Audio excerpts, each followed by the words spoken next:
brigade d'élite qui n'intervient que sur les opérations périlleuses. Je me plais tout d'abord, messieurs, à souligner la qualité de vos états de service. C'est la brigade pour une nouvelle intervention. Messieurs, vous avez une heure. Je flingue le premier qui atterrit sur la permission.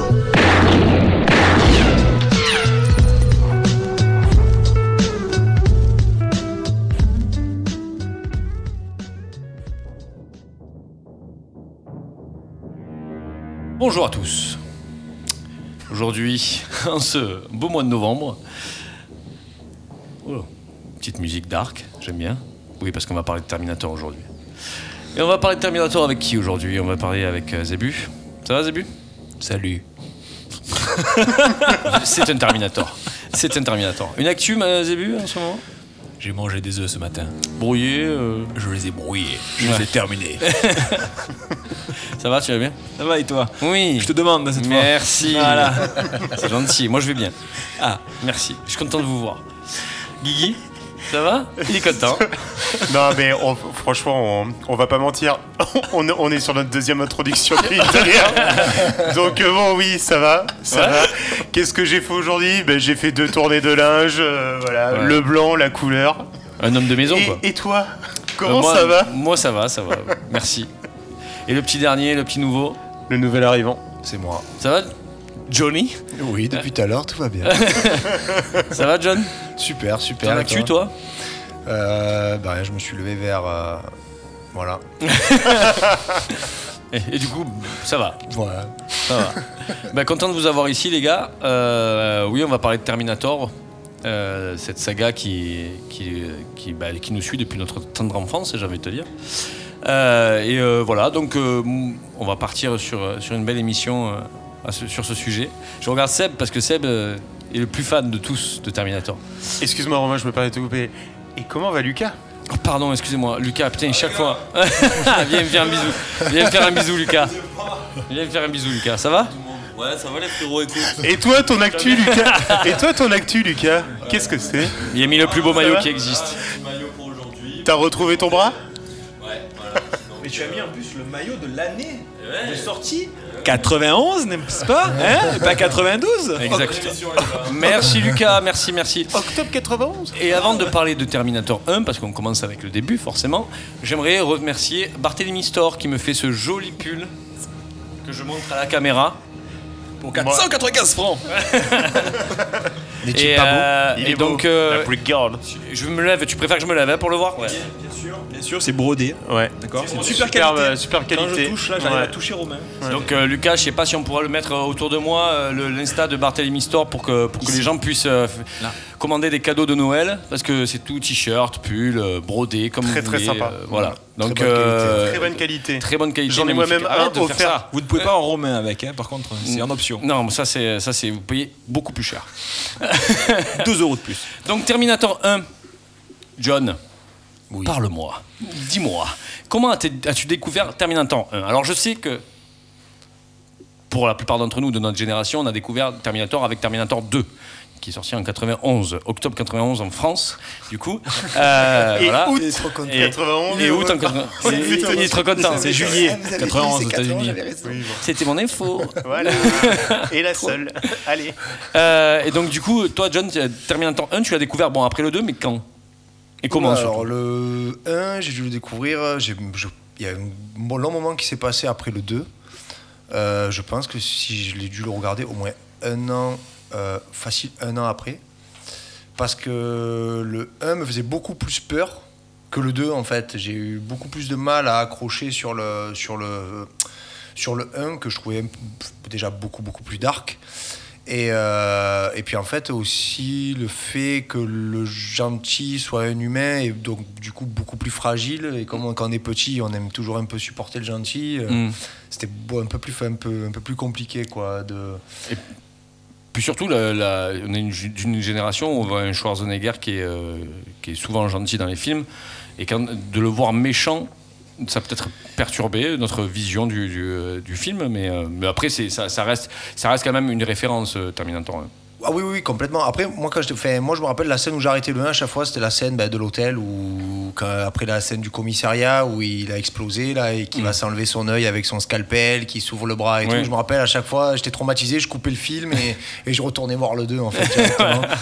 Mais non, beaucoup plus difficile à regarder le 1 pour un enfant. Oui, pour un enfant. Parce qu'à l'époque, quand on avait 7-8 ans. Oui, c'est ça. Et comme tu nous as dit en off, les parents étaient beaucoup moins regardants. Ouais, c'est sûr. C'était regarder la télé, c'est bon, laissez-nous tranquille. Mate le film, c'est bon. Il y a l'exorciste après, t'inquiète. Seb, toi, le 1, tu l'as découvert après le 2, je suppose aussi ou... Oui. J'ai découvert le 2 en VHS dans les années 94-95, je pense. Le 1, je l'ai découvert beaucoup plus tard, pas un an après, beaucoup plus tard. Ouais. Parce que pour moi, genre ado, quoi. Ado vers adolescence. Ouais. Mais le 2 se suffisait à lui-même pour moi.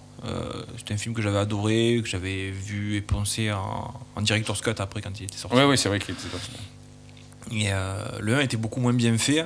Et Schwarzenegger était beaucoup trop costaud en fait. Je me rappelle, je m'étais fait la réflexion. Il avait une coupe de cheveux de premier de la classe. Et au début, c'est après quand on regarde sur le poster, après quand il a cramé la bagnole, il a les cheveux un peu punk. Mais c'est vrai que il avait une meilleure dégaine dans le 2 que dans le 1. Il était plus c'est-à-dire que dans le 1 il vole un clochard, dans le 2 il vole un biker. Ouais. Donc c'est plus classe déjà. Pas trop pareil. Il vole des punks. Mais c'est des clochards, c'est pas non, c'est Bill Paxton et c'est vrai Bill Paxton, c'est vrai. Personne n'aime d'ailleurs. Bill Paxton et le deuxième qui a joué, je sais pas, c'est pas l'autre qui a la tête un peu. Attends, je l'ai son nom, je crois. Il a pris des tweets, non. Brian Thompson et je sais pas, c'est pas le méchant d'Highlander. Celui qui a avec possible, les balafres. Nous digressons. Bref. Bref. Voilà. Mais les deux sont connus. Oui, voilà. Et donc du coup, toi, le 1, années 94, 95. 94, 95. Puis après, le 3, je l'ai vu au cinéma. Non, mais après, on en parlera après, t'inquiète pas. Ça va être le sujet polémique de la deuxième partie. Parce qu'au début, non, mais il y a juste un truc que tu as dit au début qui m'a pas trop plu. Tu parles de saga. C'est une saga. Non, c'est pas une saga pour moi. C'est quoi? Parce qu'on a refait les histoires à chaque film, donc ça ne configure pas une saga Terminator. Deuxième partie, quand nous parlerons de la suite, je te parlerai. Je pourrais te de ce qu'est une saga. Mais après, tu as peut-être raison. Guillaume, raison. Le 1. Bah, pareillement, un peu comme tout le monde, moi dans les années 90, je devais avoir 8-9 ans. Alors de base, moi je suis pas trop science-fiction. J'avais. Toi, tu préfères le petit mouchoir, Guillaume Canet, la du Pilat, tu vois. Voilà, c'est ça. Au camping, bien évidemment. Je n'insulterai pas parce qu'on fait un podcast. T'as très bien compris ce que je vais te dire. Non, mais après, c'est vrai que tu m'avais proposé de participer à l'émission sur Starship Troopers. J'ai vraiment eu une peur bleue de ce film quand j'ai eu 8 ans. Non, mais ça, je peux comprendre. Et c'est vrai que un peu plus. Ouais. et c'est vrai que le Terminator 2, je l'ai découvert un peu dans les mêmes gammes. Mais c'est vrai que oui, il fait peur. Enfin, en tout cas, quand on a 8-9 ans, mais ça reste quand même un chef-d'œuvre d'un point de vue technique, d'un point de vue image, d'un point de vue surtout effets spéciaux, qui a été vraiment une révolution pour l'époque et le premier film de ce genre avec de tels effets spéciaux et on va dire un tel budget. Et c'est ce que c'est vrai que c'est un film qui a maintenant un peu plus de 30 ans, mais qui n'a pas pris une ride. Quel âge avait James Cameron quand il fait le premier ? Il a 27 ans. D'accord. En 84. Et donc 7 ans. Et donc 7 ans après, il a 34 ans. Mais en fait, alors pour la petite. pour les petites anecdotes, le premier en fait dans saga, les trilogies, ou un peu ce on peut employer différents mots.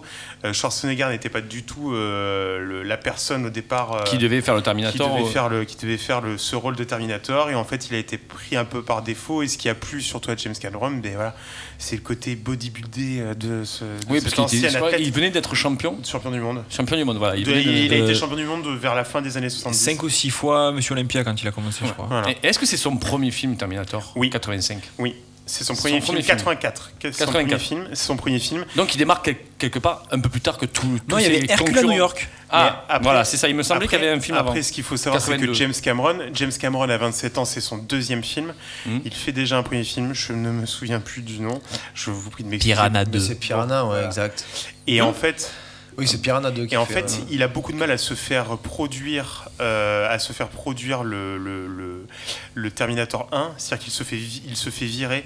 Il revient pour continuer le film de Terminator 1 parce il ne s'entend pas avec le producteur au niveau de la réalisation, au niveau du scénario. Et c'est pour ça que quand on lui a proposé de faire la suite, James Cameron est arrivé et a dit « Ok, par contre, il me faut tant de budget et vous me laissez la main libre, sinon je ne le fais pas. » Et c'est ce qui fait que... À l'époque, on pouvait. Et c'est ce qui fait que... Et c'est ce qui fait le fait que 30 ans après... On peut le voir, il est d'ailleurs en ce moment... sur Netflix. Et encore félicitations Romain d'avoir appelé les équipes de Netflix à Los Angeles pour leur dire pour préparer la brigade, ça serait rien que Terminator 2 et Terminator 3 soit dans les suggestions. Pour la petite anecdote, quand on a prévu de faire Terminator en émission, il n'était pas encore sur Netflix. Donc c'est vrai qu'on pourrait croire que je les ai appelés. J'ai le bras long. Bravo, mais félicitations. Disons qu'ils sont nés le même jour avec James Cameron, donc c'est le 16 août. C'est vrai, voilà. ça le 16 août. James Cameron, pas la même année. La connexion des jumeaux, Il y en a un qui a tout pris quand même. Ouais, le talent. Il y en a un qui a fait Terminator, l'autre la brigade. À vous de choisir, les gars. Mais par exemple, c'est vrai que tout à l'heure, pour rebondir sur ce qu'avait dit John à un moment, sur le fait que le 1 est plus dark, il est plus dans un côté... Plus film d'auteur, un peu. Film d'auteur. En gros... mais tu rigoles, mais oui. C'est plus intimiste. Plus intimiste. Les scènes du 1, les scènes du 1 avec le Terminator, c'est déjà même la sonorité. Même au niveau son, c'est beaucoup plus strident. Les bruits employés sont beaucoup plus stressants dans le 1 que on en reparlera tout à l'heure, mais même les plans, il y a des plans qui sont assez pourris au niveau mise en scène, etc. Ça a bientôt 40 ans quand même. Après, il faut être indulgent. Ça a bientôt 40 ans. Et c'est vrai que Schwarzenegger... c'est ce qu'il explique dans plusieurs interviews à l'époque, qu'il s'est basé sur le seul film, on va dire, référence de robots humains qui se transforment. Schwarzenegger ou... Schwarzenegger. Pour jouer son rôle. Voilà. Qui date de 1973, pardon, excusez-moi. Wondest Cowboy. Oh, quel accent. Voilà. Wondest Cowboy. Cowboy. Si on fait attention, le Terminator 1, il n'a que 17 répliques, Schwarzenegger. Oui, c'est vrai. Sur tout le film. Sur tout le film. Pour les spectateurs et les auditeurs qui nous écoutent, petit résumé vite fait de Terminator pour ceux qui ne l'ont pas vu, ce qui m'étonnerait qu'il y en ait beaucoup, mais bon. En fait, c'est juste une entité Skynet qui a été créée par l'homme qui prend le dessus, l'IA prend le dessus sur l'homme. On le vit aujourd'hui avec les IA et tout ce qui se passe aujourd'hui, mais là elle prend le dessus sur l'homme et elle envoie dans le passé des Terminators justement pour tuer le révolutionnaire qui va abattre Skynet dans le futur. John Connor, le fils de Kyle Reese et de Sarah Connor. Du coup, dans le 1, on ne voit pas John Connor, il n'y a que Kyle Reese et Sarah Connor, et il veut tuer la mère de John Connor. Dans le 2, il y a John Connor, c'est là qu'on bascule sur le 2. Il est joué par Edward Furlong, qui aujourd'hui il fait... maintenant c'est l'autre, Edouard le chanteur de Libertines, comment il s'appelle c'est Pete Doherty. C'est Pete Doherty. Mais Edouard Furlong qui en plus est une révélation dans le 2 pour son âge, parce que je crois qu'il dans le 2 il a 9 ans ou 10 ans. Non, plus. Il a plus que ça. 14-15 ans. De toute façon, quand il est casté dans le 2, quand Edouard Furlong est casté dans le 2, Cameron a des... Je peux vous dire qui était le deuxième casté pour le 2, qui n'a pas été pris. Pour jouer John Connor. C'était Romain. Non. Parce c'était River Phoenix. Il disait que... Exact. Il disait qu'en fait, ce qui s'est passé avec le casting de John Connor, quand il était qu'il a été recherché, c'est qu'en fait, il y a eu apparemment énormément d'enfants qui se sont pointés. Et que, un petit peu comme quand James Cameron a identifié son T-800, en fait, quand il a vu Schwarzenegger, au début il le voulait pour Kyle Reese, et quand il a vu, il a fait non, en fait, le mec c'est une baraque, il faut qu'il joue un robot, quoi. Il faut qu'il joue mon T-800. Et tandis que John Connor, apparemment, il a été pris par rapport à son vécu. Apparemment, John Connor, c'est quelqu'un qui a galéré dans la vie. Oui. Et en fait, il a vraiment un problème avec ses parents. Enfin, je sais pas s'il a pas été. Parle bien devant le micro, juste. Je sais pas s'il a pas été placé ou autre. Il a un peu la vie de galère qu'il a dans le 2. Dans le 2, il avait un peu. Voilà. En vrai, il avait déjà une vie un peu de galérien. Et c'est ce qui a beaucoup plu à James Cameron, qui s'est dit, en fait, ce gosse, il a tout compris. Mais il a une manière de jouer qui ne fait pas enfant, qui fait plutôt adolescent quelque part, tu sais, un mec de la vingtaine. Ce qui va bien avec le rôle. Il a un regard, Edward Furlong a un regard magnifique. Bon, aujourd'hui, c'est plus le même regard. Hein. Il est imbibé d'alcool et le reste. Non, il est sobre depuis 2 ans. Bon, on est fiers de lui, on l'embrasse. Ça ne fait que 40 ans que Terminator est tourné, il est sobre depuis 2 ans. Et non, mais du coup, il y a Edward Furlong. Moi, je trouve qu'il a un charisme assez particulier dans le 2, notamment. Parce que, alors, dans le 2, pour le résumer, c'est le Terminator T800 qui devient gentil et qui est envoyé par John Connor du futur pour aider John Connor petit et Skynet envoie le 1T1000 donc Robert Patrick qui jouera le méchant dans celui-là. Donc, du coup c'est l'histoire, c'est le T1000 contre le T800 en fait. Voilà. C'est ça. Modèle obsolète contre un nouveau modèle. Voilà. Bah après c'est aussi pour ça qu'on aime le T800, c'est qu'en fait il est tout le temps obsolète quoi. Ça fait, oui c'est ça. Sauf dans le 1 parce que c'est différent, il se bat contre un humain, il arrive quand même à se faire à perdre quoi, mais c'est toujours un peu le Seb, toi le 2 plutôt qu'est-ce qui te marque dans le 2 du coup, qu'est-ce qui t'a marqué, parce que on est d'accord que toute cette table c'est notre préféré, on dira. Pas qu'autour de la table, je pense que... Oui, il y en a beaucoup, bien sûr. Le 2, ce qui est intéressant dans le 2, c'est les effets spéciaux qui ont été mis en place pour faire le film, et la mise en scène du film en général, qui est beaucoup plus fine que le 1. Le jeu d'acteur qui est plus travaillé, le style de personnage qui est plus travaillé aussi. Là, on parlait du biker, de la tenue de Schwarzenegger. Elle est beaucoup plus travaillée dans le 2 que dans le 1, voilà, avec petite musique de Bad to the Bone. Mais non, moi ce qui m'a plu, c'est tout l'enchaînement en fait, du film. Tout est bien, les scènes d'action sont monstrueuses. On a ce côté un peu paternel du Schwarzenegger qui est en fait un robot, qui devient en fait le père un peu joué, puisqu'il est aux ordres de Connor, de John Connor. Il y a une petite scène où il s'amuse avec ça. Il lève la jambe. Et du coup, bah voilà, moi c'est ce qui m'a plu dans ce film en règle générale. Donc il n'y a rien à revoir en fait dans le 2. Qu'est-ce que vous modifieriez? Après, on reste quand même sur un film de science-fiction un peu basique sur l'histoire. Oui, c'est ça, le scénario. Le 1 et le 2 restent assez similaires sur la composition. Les incohérences temporelles. Alors, les incohérences temporelles, elles voient dans tous les films. Oui. De toute façon, dès que tu touches au nœud du temps, t'as toujours l'incohérence, ça sort autant le futur, tout ce que tu veux. En fait. Touche pas trop au nœud du temps, parce que attention, dès que tu touches à gros nœud. Gros nœud. Si tu veux, ce qui est pas mal, c'est que il y a une grosse similitude, enfin une grosse, on va dire, origine de l'Android dans les livres d'Asimov, avec toute la chronologie de qu'est-ce qu'un Android, qu'est-ce qu'un robot, l'IA, etc., toutes les règles de la robotique. Et on va avoir aussi un gros parallèle avec Fritz Lang et Metropolis de 1927, où on a vraiment le premier Android à la télé. Oui, au cinéma, parce que la télé ça n'existait pas, mais au cinéma. Et on a vraiment cet androïde-là qui est un robot, un squelette d'acier recouvert d'une peau humaine pour ressembler à un humain. Donc là, c'est exactement ça. Oui, c'est exactement. Ouais, voilà. Donc on est sur quelque chose, on joue un peu à Dieu, on crée l'homme à son image, enfin, on crée un robot à son image, mais ça a été créé par les machines. Et il se retourne vers contre. Donc c'est tout ce truc qui m'a plu moi dans ce film. Après je pense que voilà, le Terminator 1 était le premier film du genre du film d'anticipation, comme on peut en voir encore aujourd'hui avec les changements d'espace-temps et tout. Et le 2, après ce que j'expliquais tout à l'heure, c'est que je pense qu'un réalisateur comme James Cameron, voilà, quand là le 2 en fait, il a les pleins pouvoirs, il a une super production et ça se voit après. Parce que ce 2 a marché. Il y a ça, mais après il a quand même eu la force d'arriver et de dire moi je veux bien, mais on en parlera après, contrairement aux autres par la suite qui potentiellement étaient les super productions et faire de la machine à cash. On voit que voilà, on a un peu essoré le sujet. Malheureusement, c'est ce qui arrive aux franchises. Dès que ça fait un peu de fric et que ça marche, les premiers sont des films intimistes et travaillés et de passionnés. Malheureusement, la suite, elles sont là pour faire du fric, quoi. Alors que là, c'est bien le contraire, qu'en fait, le 2 est meilleur que le 1, tout le monde le dit. Le 2 a eu 4 Oscars. Le 2, à l'époque, a eu le meilleur montant de recettes du cinéma hollywoodien au début des années 90, 600 millions de dollars.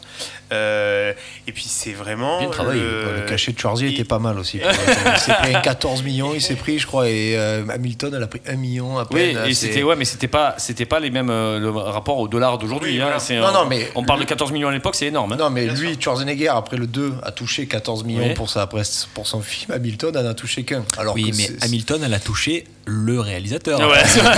Alors c'était quand Petite bagarre. Alors en off, on a eu un désaccord sur ça. Oui, parce qu'il faut quand même juste noter que c'était Gail Ann Hurd qui avait aidé Cameron à se lancer quand même dans le cinéma. C'est vrai, c'est sa première femme. Oui, voilà. Sa première femme. Et après, par la suite, en 91, tu me l'as dit, qu'en 91, en fait, James Cameron se met avec Sarah Connor, donc Linda Hamilton. Voilà. Donc, oui, mea culpa, Zébu, excuse-moi, je sais le reconnaître, mais bon, on avait un peu raison tous les deux aussi. Moi de plus. C'est clair. Donc, effectivement, James Cameron était avec Hamilton après pour le 2. C'est pas pour ça qu'il a fait tourner plus dans d'autres films. Mais après, tu vois, tout à l'heure, ce qu'on disait, est-ce qu'on a quelque chose à revoir sur le Terminator 2 ? Potentiellement, oui, le scénario où c'est vrai qu'il y a des facilités et tout, mais en fait c'est comme après en 2008 quand il sort Avatar avec le concept du 3D qu'on est tous allés voir parce que c'était la première fois qu'on voyait un film en 3D et tout.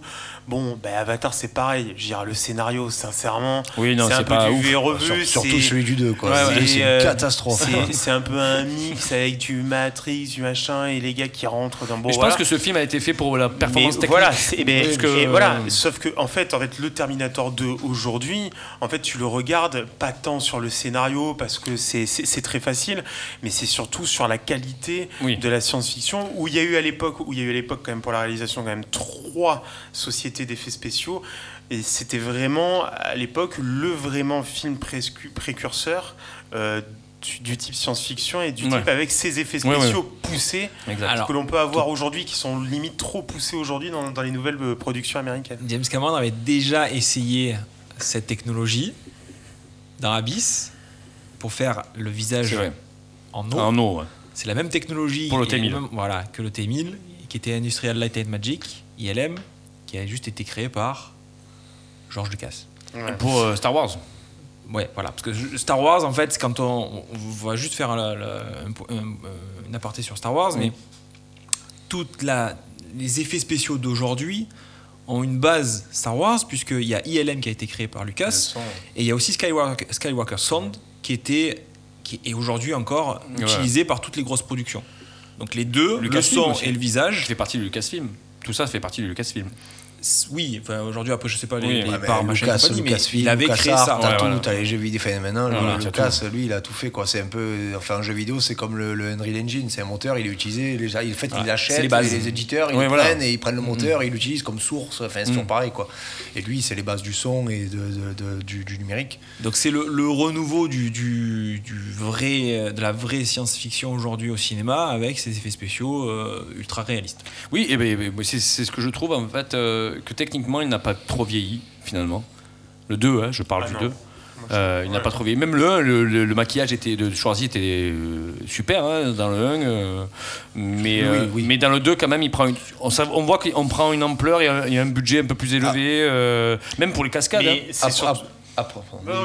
Après, pour moi, quand on fait une comparaison des deux, du premier et du deuxième, en fait, c'est ce que je disais à Seb, c'est que j'ai un peu l'impression que le 1 et le 2, c'est un peu ce syndrome, un peu comme Evil Dead, où en fait le premier, c'est vraiment un brouillon, et le 2, il est fait avec des moyens, parce qu'en fait, ce que j'avais noté là, c'est qu'en fait, tu as un paquet de similitudes entre le 1 et le 2, le Terminator qui traverse la vitre, les courses-poursuites qui sont toujours les mêmes, tu as toujours les mêmes courses-poursuites au même moment dans le film, etc.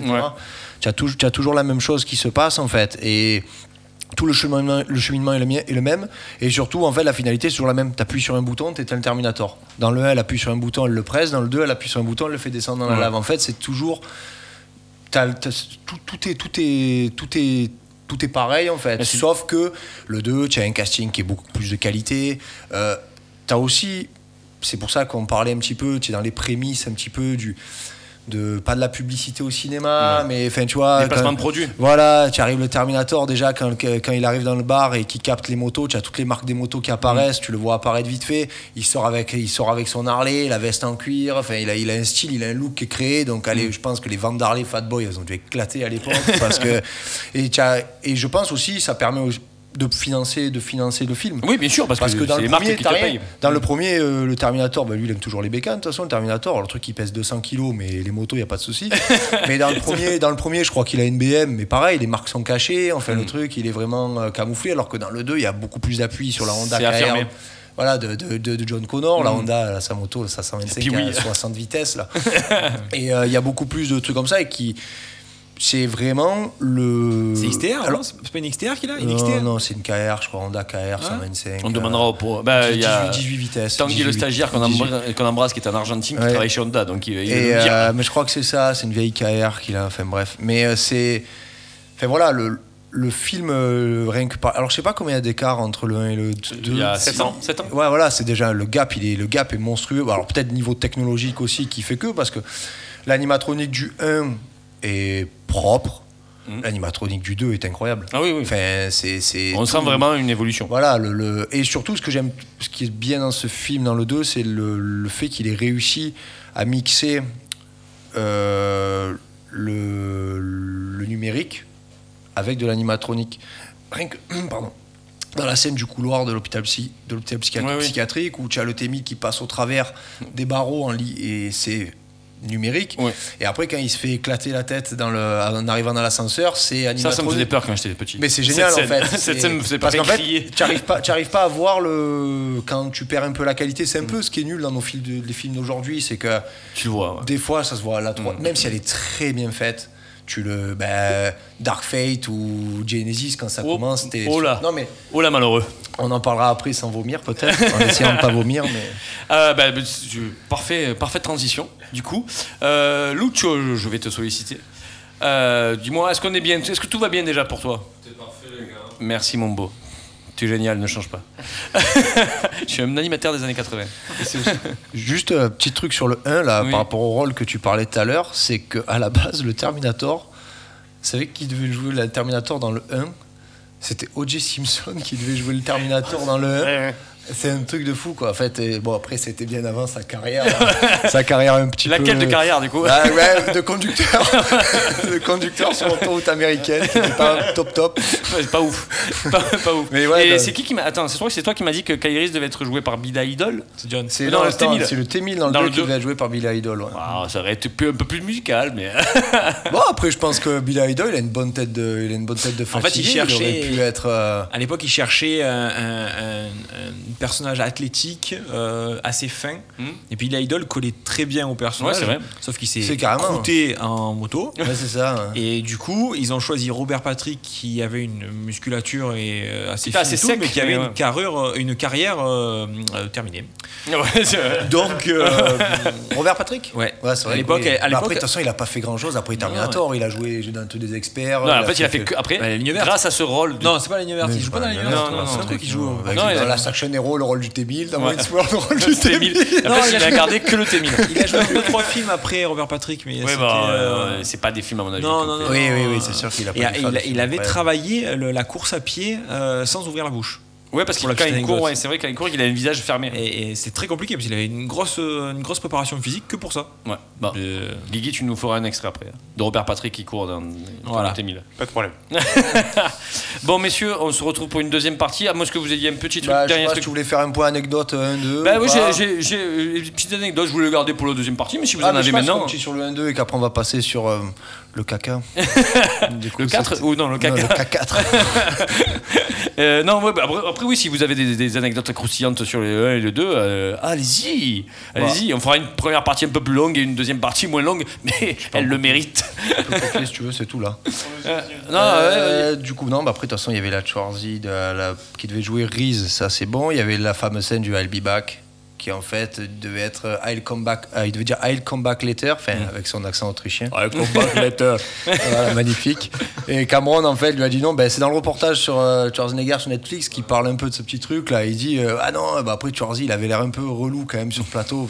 James Cameron il lui parle, l'autre fait non je vais dire ça. Et il a dit ça, je pense qu'il a pas voulu le vexer parce que le mec il faut pas le vexer non plus. Et du coup ça avait été là I'll be back qui est devenu il a dit Schwarzy il a dit il a eu raison. Et après c'est sur le 2 il y avait les décors du départ. Quand il y a la guerre des machines qui commence, en fait, tout le décor qu'on voit brûler, c'est un vrai décor d'un plateau studio cinéma. C'est pas miniaturisé. C'est pas miniaturisé. Alors il y a des parties miniaturisées. Surtout c'est les parties sur les souffles quand on voit les explosions du jugement dernier où là c'est du miniature et c'est super bien fait quand tu vois les camions. Ah c'est incroyable.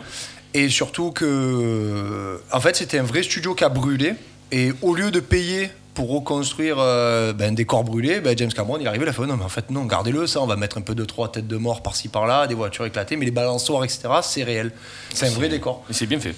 Et c'est super bien fait. J'ai appris ça hyper récemment. C'est comme j'ai vu ce que tu racontais tout à l'heure dans le 1, là, l'explosion où d'un coup le Terminator il a plus sa belle coupe, il a des cheveux éclatés.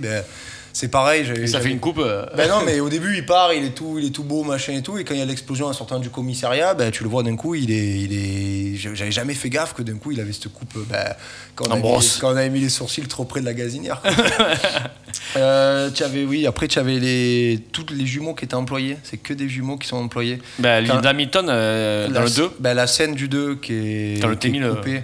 C'est la scène du 2 aussi. Il y a une scène coupée où ils veulent. Il y a une scène coupée où elle lui sort la puce, du crâne et elle va pour l'écraser avec son marteau. Et cette scène, en fait, elle est devant le miroir en train d'opérer le Terminator pour lui ouvrir le crâne. Et en fait, il y a ça. Tu as celui qui le surveillant dans l'hôpital psychiatrique, c'est les deux acteurs jumeaux qui ont été utilisés pour faire la. Un doigt dans l'œil. J'ai un full. Tu as ça, tu as aussi si vous aimez Breaking Bad, Gene Norris. Hank Schrader. En fait, il joue quand il y a Miles Dyson qui est en train de mourir là. En fait, celui qui s'approche de lui, qui lui dit je sais pas combien de temps je vais tenir, qu'il regarde, c'est cet acteur là. Alors tu sais que bizarrement dans la brigade on en parle beaucoup. Parce que dans Starship il joue dans Starship il est partout lui. Et partout, que des second rôles et on se souvient jamais. Merci de sortir son nom. Là tu le reconnais même pas, il a le masque du SWAT et moi je regardais, je fais mais j'ai l'impression que c'est lui. Et en fait je confirmais que c'était bien lui. Et tu avais ça, le coup de la lave, que c'est pas de la vraie lave évidemment, c'est des lumières utilisées, etc. Tu avais alors ça aussi je savais pas. La scène dans le bar, quand il va récupérer au début ses affaires, le Terminator dans le 2 où il récupère ses motos, en fait c'est des vrais gangs de bikers qui sont dedans. Et James Cameron, il a fait une happy hour pour que les mecs se pointent en fait pendant le tournage pour qu'il puisse avoir des gens qui soient là. Des figurants. Et apparemment, alors j'ai pas réussi à confirmer, est-ce que ça a été retouché depuis le temps, pendant cette scène tournée, dans la vitre, au moment où le Terminator prend les lunettes du gazier après y avoir pris le fusil à pompe, tu vois Rodney King se faire éclater sur le trottoir. Ah bon ? L'afro-américain, l'histoire qu'il y avait eu. Mais en fait, moi j'ai vu ça, j'ai essayé de regarder. J'ai pas vu d'image et apparemment dans le reflet de la vitre, et James Cameron avait confirmé que quand il a tourné, effectivement il y avait la police sur le trottoir d'en face, il y avait une c'est même pas une scène non c'est mais tu la vois pas la scène en fait, tu la aperçois soi-disant. Alors moi je l'ai pas vu. Apparemment ça a été confirmé de ce que j'ai eu comme info par Cameron qui disait qu'il y a eu, alors je sais pas si ça a été confirmé par Cameron, je pense que c'est vrai, mais bon, c'est impressionnant. C'est la coïncidence, quoi. Oui, après moi, c'était le et tu avais du coup la mue, aussi la fameuse mue de Edward Furlong sur le film, qui au début du film avait une voix, il a mué par rapport à l'âge qu'il avait, et qu'ils ont dû repasser toute sa voix en post-prod pour pouvoir le lisser sur un travail de dingue. Je pense que les mecs ont dû péter les plombs. Tout le budget sauvé sur les décors du début. Ils ont passé sur la post-prod de Furlong. Merci John pour ces petites anecdotes. On va passer tout de suite. Belle entrée en matière de John. Bravo John. Bravo. J'ai révisé. J'ai fait que le 2. Les anecdotes, vous n'en aurez pas sur le 3, le 4, le 5, les gars, je suis désolé. On va mettre une petite musique, une pause musicale en fait. Et vu que c'est la seule musique dont on a le droit, on va passer la nôtre. La trend de Faflarage et Joanne Posey, qu'on embrasse d'ailleurs. Et on vous passe le clip pendant la pause musicale et on revient pour la deuxième partie. À tout de suite. La brigade. Hey yo, succès.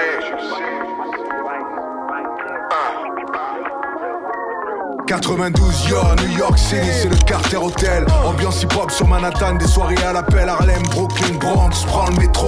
Y'a Gangstar qui joue au home base, on y go. Jeune et fougue pour croquer le monde et le business. Éduqué à la rue, au son et aux fausses promesses. Pourtant on était clair et net dans nos textes. Vex en basket fraîche, toujours l'esprit alerte, sans portable. Distraction sur le terrain, on n'avait rien sauf nos réactions face au lendemain. J'ai connu les prémices du rap en mec, en chien. Mais c'était mortel de voir le jour enfin. Laisse la traîne passer, elle va revenir. Si on fait les choses bien, tu vas t'en souvenir. Chez nous on parle vrai, je vais pas te mentir. Je porte un toast à l'ancienne et à l'avenir. Laisse la traîne passer, elle va revenir. Si on fait les choses bien, tu vas t'en souvenir. Chez nous on parle vrai, je vais pas te mentir. Je porte un toast à l'ancienne et à l'avenir. J'ai les lames, les sens aiguisés, je pourrais plus sans m'épuiser. Le diable n'est pas dans les détails, mais caché dans l'Elysée. Musique dans la peau et le logo du clan sur le pull. J'y vois plus clair dans la nuit, pour avancer je prends du recul. Prends des notes, assis-toi et reste calme. Ils disent qu'ils baissent le game, moi je trouve qu'ils baissent de gamme. Accord plaqué sur le synthé, j'écris 2 mots, ça rime bien. Je veux être blindé comme le métro parisien. Quoi que t'en penses, on m'a bien éduqué. Le soir je m'ambiance, le matin je fais du blé. Ma vue est trouble, c'est qu'elle est dans les parages. Et je rêve que je me balade sur ces courbes. Laisse la traîne passer, elle va revenir. Si on fait les choses bien, tu vas t'en souvenir. Chez nous on parle vrai, je vais pas te mentir. Je porte un toast à l'ancienne et à l'avenir. Laisse la traîne passer, elle va revenir. Si on fait les choses bien, tu vas t'en souvenir. Chez nous on parle vrai, je vais pas te mentir. Je porte un toast à l'ancienne et à l'avenir. Inspiré des good times de la old school, mais je prends les vibes qui méritent de la new school. After à pas d'heure pour placarder les rues.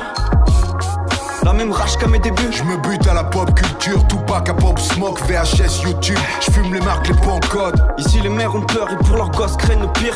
Ont-elles tort de redouter un cocktail de tir? Même disque sinistre, la vie est faite de boucles. Et on s'évade de la tour sur écran 23 pouces. Plus qu'un bâton dans ta roue, tu vas pas baisser nos tarots. Range la verrine au cas où, car ça peut virer au chaos. Laisse la traîne passer, elle va revenir. Si on fait les choses bien, tu vas t'en souvenir. Chez nous on parle vrai, je vais pas te mentir. Je porte un toast à l'ancienne et à l'avenir. Laisse la traîne passer, elle va revenir. Si on fait les choses bien, tu vas t'en souvenir. Chez nous on parle vrai, je vais pas te mentir. Je porte un toast à l'ancienne et à l'avenir. Et let's go pour la deuxième partie. Vous venez d'écouter une musique qui est l'hymne de la brigade. Donc merci. Voilà déjà. Et on va souffrir. On va souffrir, mais on va aussi se décharger. Se décharger parce que pour travailler cette émission, forcément, on a tous revu, on a vu tous les Terminator. Alors il y en a de très bons comme le 2. Non, moi j'ai pas vu les, mais j'expliquerai pourquoi. Moi je me suis arrêté au 3. Parce que j'ai eu peur comme ça, j'ai trop peur, j'ai trop peur. Mais volontairement. Avec John, on était sponsorisé par Vogalen. Ah putain, l'horreur, j'ai envoyé les messages à Seb et tout, j'ai fait je l'aime bien Romain parce que là, je recollais le 3, je l'avais pas vu. Ah, moi je l'avais pas vu depuis sa sortie, pareil, je l'avais pas vu depuis sa sortie. Bon, j'ai compris pourquoi. Non, mais du coup, commençons par le 3, qui sort en 2003. Exact. C'est ça. Donc on va dire 12 ans ou 13 ans après le... 12 ans. C'est ça. Ouais, 12 ans. Et là où on disait que du premier ou deux, on a fait un bond technologique, c'est magnifique. Là, on régresse. À tous les niveaux. De toute façon, même le réalisateur, déjà, c'est Jonathan. Il a régressé aussi. Ouais. Jonathan Jonathan Marstow, là, qui fait le film. Déjà, lui, apparemment, c'était pas forcément une flèche déjà pour réaliser ce type de film. Et il y a quand même quelques petits points. Hop. Voilà. Je te laisse lancer. Seb, le 3. Là, il pleure des larmes de sang. Il m'a terminé. Non, le 3, belle merde. Je l'ai vu au cinéma. Et pourquoi belle merde? C'est ça que je veux savoir. Pierre, belle merde. Tu l'as vu au cinéma? Je l'ai vu au cinéma. Oui, on l'a vu au cinéma. On l'a vu ensemble avec John. Je l'ai vu avec Seb au cinéma. C'était ma mère qui avait payé la place à John. J'avais pas d'argent à l'époque, il était déjà né.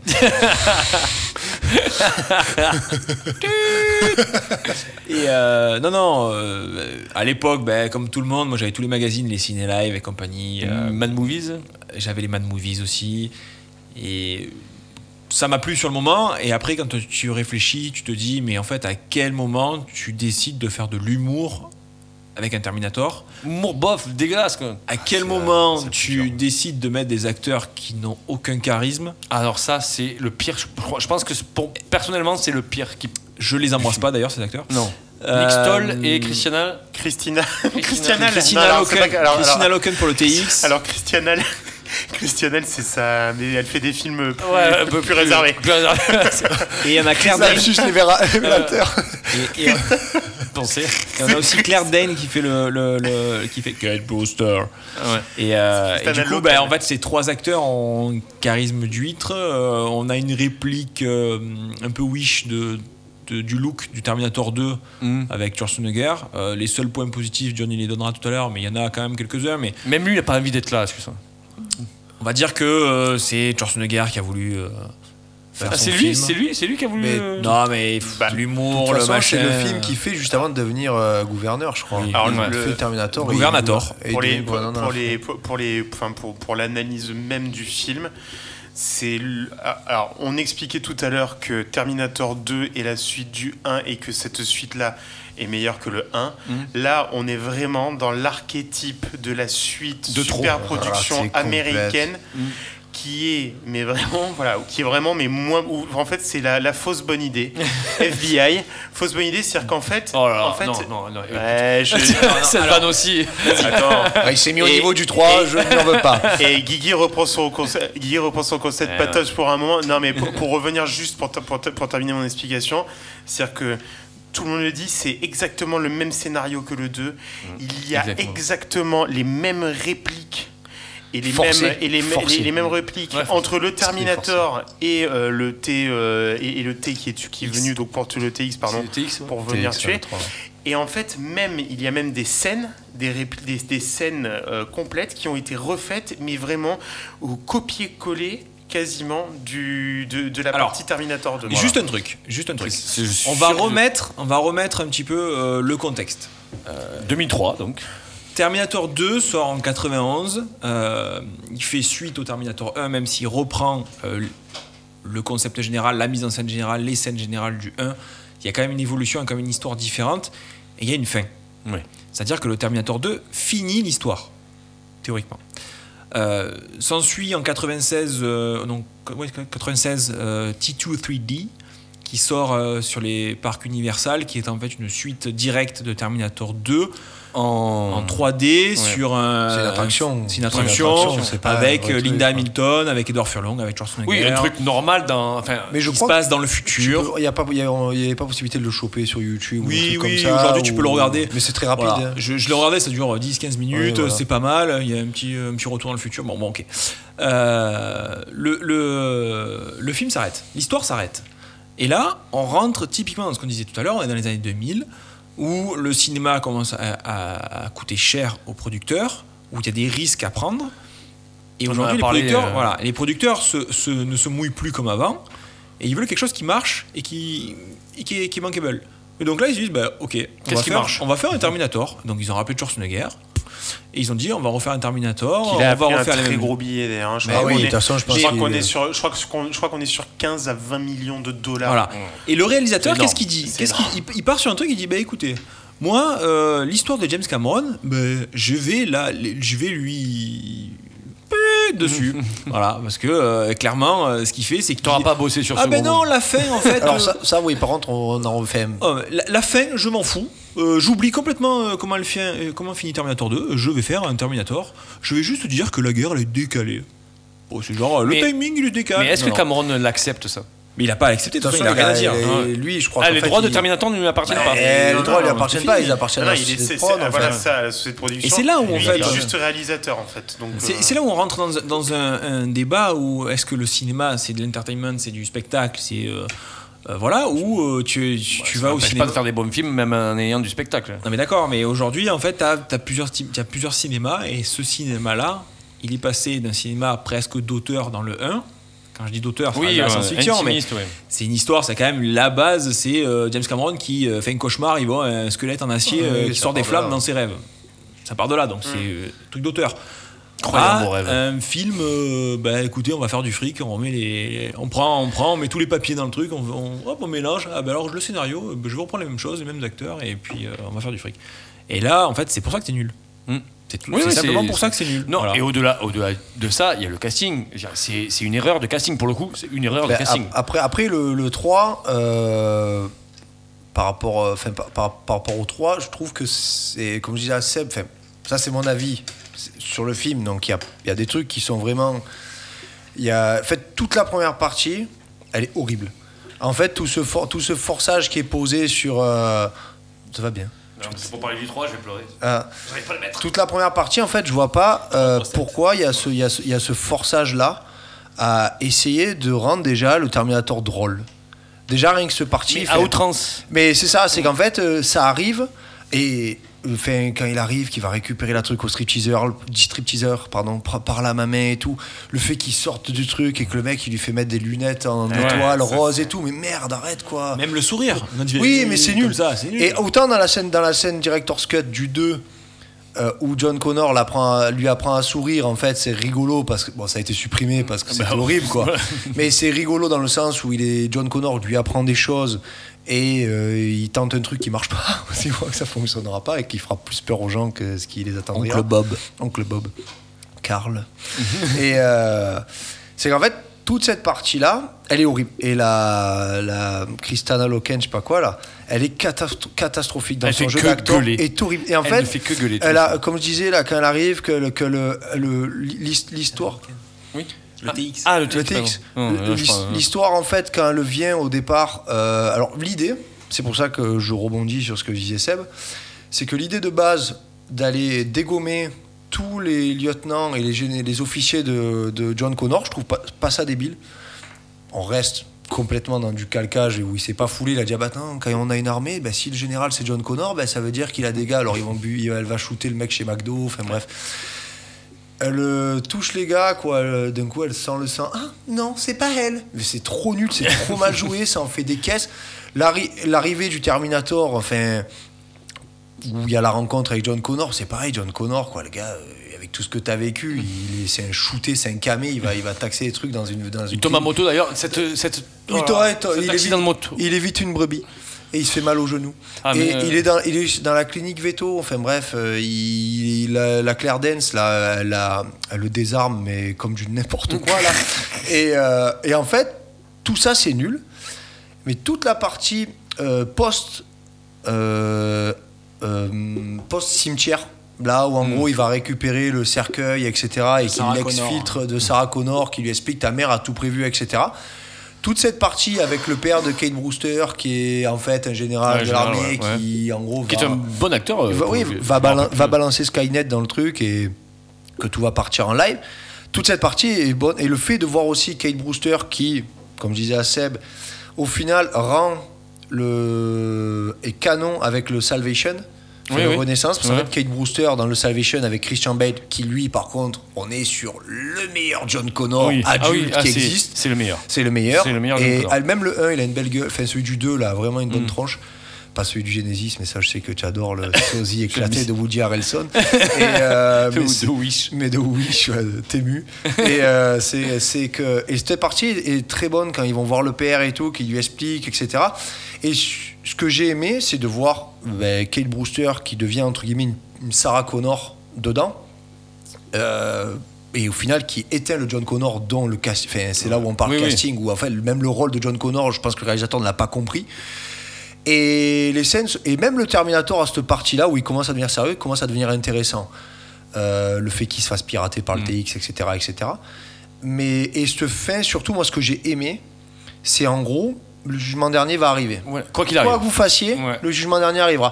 Mais c'est aussi, tu te dis que Skynet, c'est une super intelligence, mais en fait, Skynet, ils envoient toujours quelqu'un dans le futur pour buter Sarah Connor, mais en fait, il y a toujours la guerre, les gars. Donc, en fait, ça marche pas.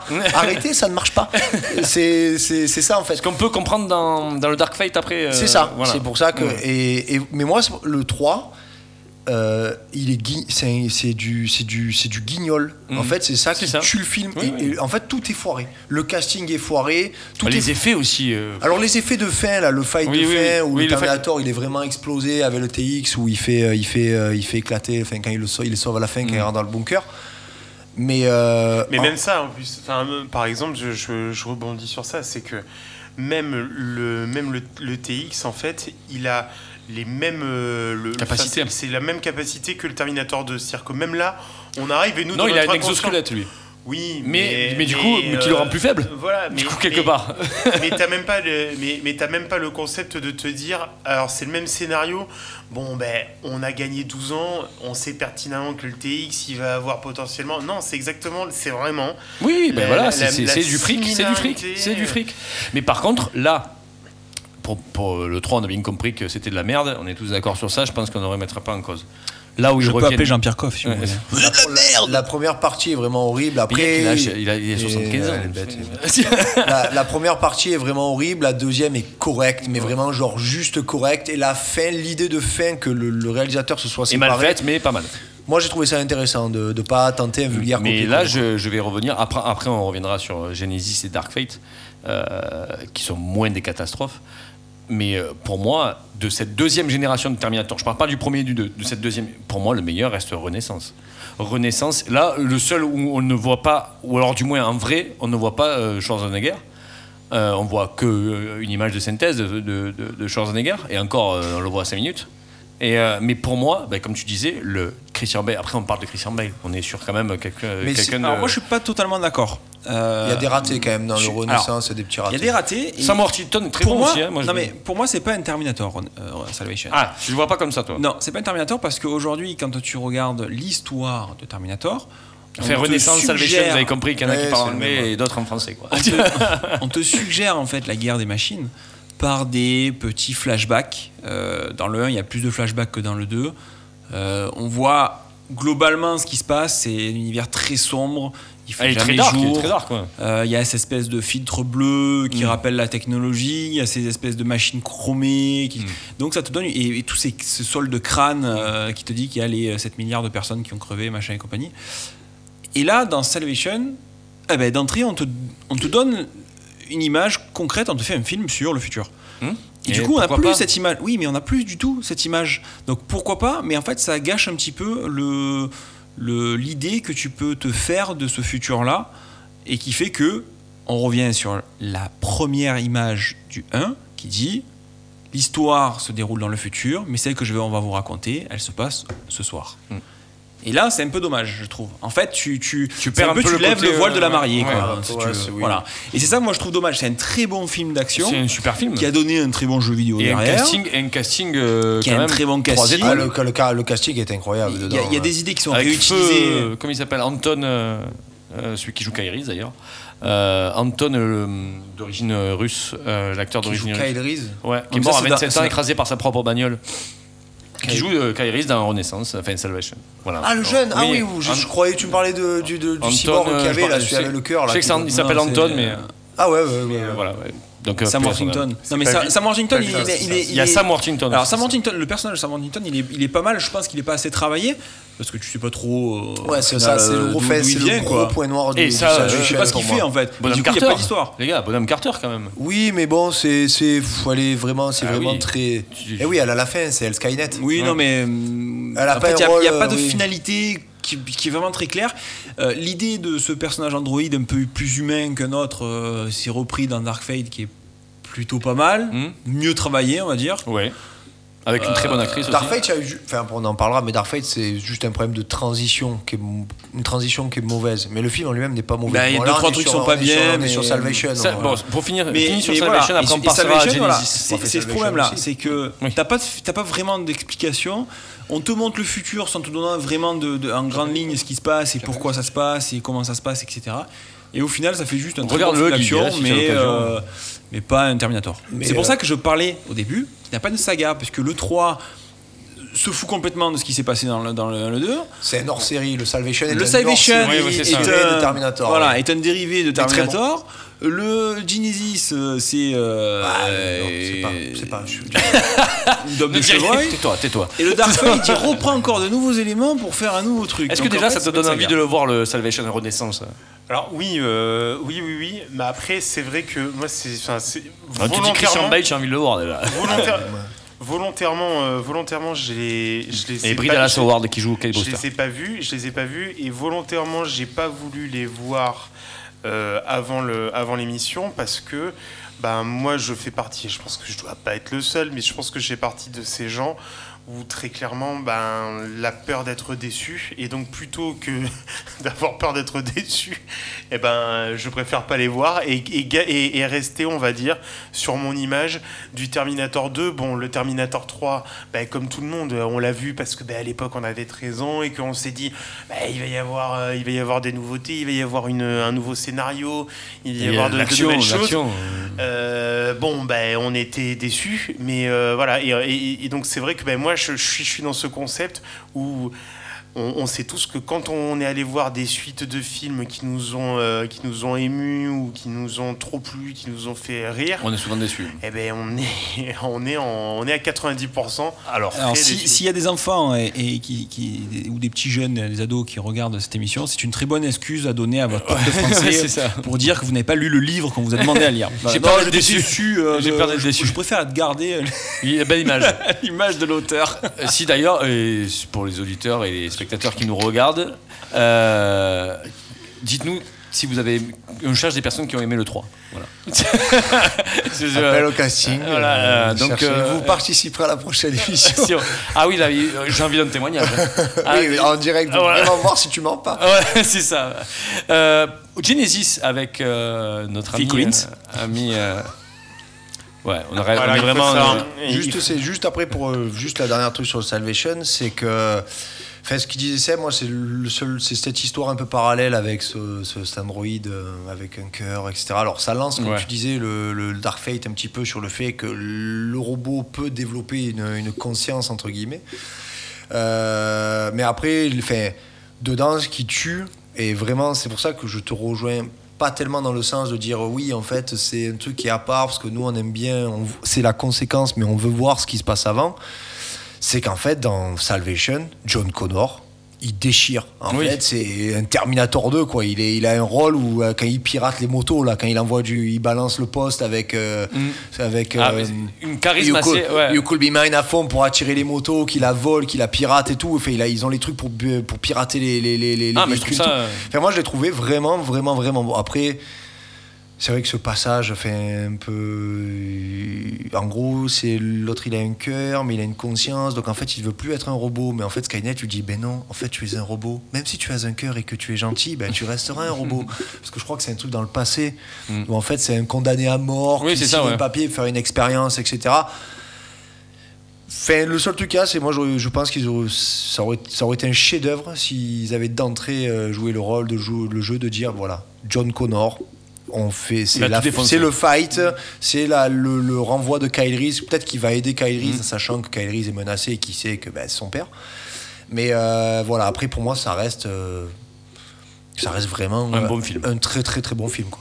Très bon film d'action. Genesis, on retrouve Schwarzy, qui était du coup dans Salvation, on ne le voit pas en 3D. En 3D, et donc, mais il n'apparaît pas au casting. Retrouvons Emilia Clarke, notre Khaleesi de Game of Thrones, dans un rôle totalement différent, dans le rôle de Sarah Connor, qui tue un T-1000 encore. Parce que on va pas refaire l'histoire. On va pas refaire l'histoire. S'il te plaît. En gros, John Connor se fait posséder par Skynet, par des nanomachines. Rien ne va dans celui-là. Alors non, temporellement rien ne va. Il y a un truc qui va. Il y a un seul truc qui va, c'est j'ai aimé l'arrivée de Reese qui est un peu copier-coller sur le 1. J'ai bien aimé le fait mais quand ils font péter le premier Terminator au sniper et qu'en fait elle te sort Paps. Alors déjà quand elle appelle Papy, Pops en anglais, la Paps. Je suis passé au travers du vidéoprojecteur, j'ai éclaté. et c'est surtout que non, mais en fait, alors on a envoyé un Terminator en 74, il y a un T-1000 qui a tué mon père pendant qu'il était en train de pêcher. Et puis il y a un gars qui arrivait avec des lunettes, un fusil, il m'a dit viens, je vais t'aider. Mais oui, je suis allé avec lui. Il n'y a rien qui va. C'est un enlèvement en fait ce que tu es en train de nous raconter. C'est le syndrome de Stockholm. Ah ouais, mais comme Sarah Connor dans le 1 en fait. En plus, il trouve une machine à remonter le temps dans le plein milieu du truc. Il la fabrique. Ils sont en train de la fabriquer. Bref, c'est un calvaire total. Il n'y a rien qui va. Les acteurs sont nuls. Le John Connor est nul. Emilia Clarke, elle est nulle. Le Kyle Reese est bon. Le Kyle Reese est bon. Mais le Kyle Reese, il arrive des deux flics. En fait, il y a le T-1000 qui arrive. Arrêtez, s'il vous plaît, faites ça. Faites un truc nouveau, bordel. Et le problème de celui-là, en fait, c'est qu'ils veulent trop jouer avec le temps. Ouais. Celui-là, c'est juste c'est un retour à le futur, avec en fait. Le nœud du temps. Avec le nœud du temps. Le gros nœud. Temporel. C'est qu'en fait, ils veulent jouer qu'avec ça. Il n'y a plus d'histoire. C'est en gros, non, mais si je vais dans c'est retour à le futur, en fait. C'est oui, alors si tu vas là, ben, tu vas annuler Biff Tannen. Ben là, si tu vas là, tu vas annuler, tu vas empêcher à l'autre de tuer John Connor. Il n'y a rien qui va. Il n'y a rien qui va. C'est horrible. Ce film est horrible. Et du coup, nous finissons avec Dark Fate, qui, là, pour le coup, est plutôt, pour moi, hein, une réussite même au cinéma, parce qu'il marche bien. Il a bien marché. Il marche bien au cinéma. Le retour de Linda Hamilton. Et qui joue super bien dedans. Super bien, très charisme bon, pour le coup. Elle est très forte. Bah, après, elle a toujours été bonne actrice dans les Terminator. Hein, on n'a rien à lui reprocher. Hein. Moi, ce côté folle dans le 2 moi, elle me rendait fou, mais... Bon, après, elle a de quoi être folle dans le jeu aussi. Ouais. Personne la croit, elle balance un truc qui est vrai, que personne... Et surtout qu'ils voient des photos du Terminator et tout, elle leur explique. Et dans le 1, il y a Kyle Reese qui témoigne en disant « Ouais, on va voir ça. Non, mais elle est folle. Non, mais il y a plusieurs mecs qui te l'ont dit. C'est chaud, quoi. Non, prends-le sérieux. Non, mais du coup, moi, son retour me plaît parce qu'en plus, elle est en plus... Là, elle est drôle sans être volontairement drôle. C'est-à-dire qu'elle a ce côté cynique. Elle est beaucoup plus déchirée aussi. Ouais, c'est ça. Le fait de par la vie, par la mort de son John Connor dès le début, en fait. D'ailleurs, qui est une très bonne scène. Super scène, très bonne scène. Où on voit le Edward Furlong de l'époque. Oui, en 3D. En 3D, se faire dézinguer par un Terminator, un T800. Et en plus, il fait pas de cadeau. Il fait pas de cadeau, c'est celui du jeu. Il arrive, c'est pompe dans le ventre et on le finit par terre. On en met 4 ou 5 dans le ventre. Voilà, ça, il fallait le faire. Voilà, ça, c'est réglé. Mais ça, c'est pour ça que je trouve que le Dark Fate commence bien. Allez, on a tué le père, entre guillemets, quoi. On tue le père. Ah putain, c'est freudien, quoi. On dégage le John Connor de l'équation et on part sur autre chose avec une Sarah Connor. Et c'est pareil, et c'est où ça rejoint un peu le fait du 3 où j'aime bien, c'est que c'est inéluctable, ça arrivera. Donc en fait, même si John Connor ne devient pas général dans le futur pour sauver les gens, en fait c'est cette Daniela, je crois elle s'appelle, ouais, c'est ça, qui le deviendra. Dani. En fait tout entraîne, et ça plus Skynet, ça devient... Qui est une bonne actrice, moi je trouve super bien. Ouais, et c'est plus Skynet, ça devient Légion. En fait en gros c'est l'éternel recommencement, qu'en fait si c'est pas John Connor, ça sera un autre, si Daniela se fait shooter, ça sera un autre, et ça je trouve que c'est très très bon. Et pour le coup, celui qui joue le Terminator méchant, je trouve exceptionnel. L'acteur est très bon. Le Terminator en lui-même, le concept est exceptionnel. Exosquelette noir. Qui se divise. Ouais, qui se divise. Moi, j'ai trouvé ça, ce concept. Et l'actrice qui joue le Terminator, enfin, l'humain amélioré, je me rappelle plus son nom. Dedans, elle s'appelle Grace. Ouais, Grace, c'est ça.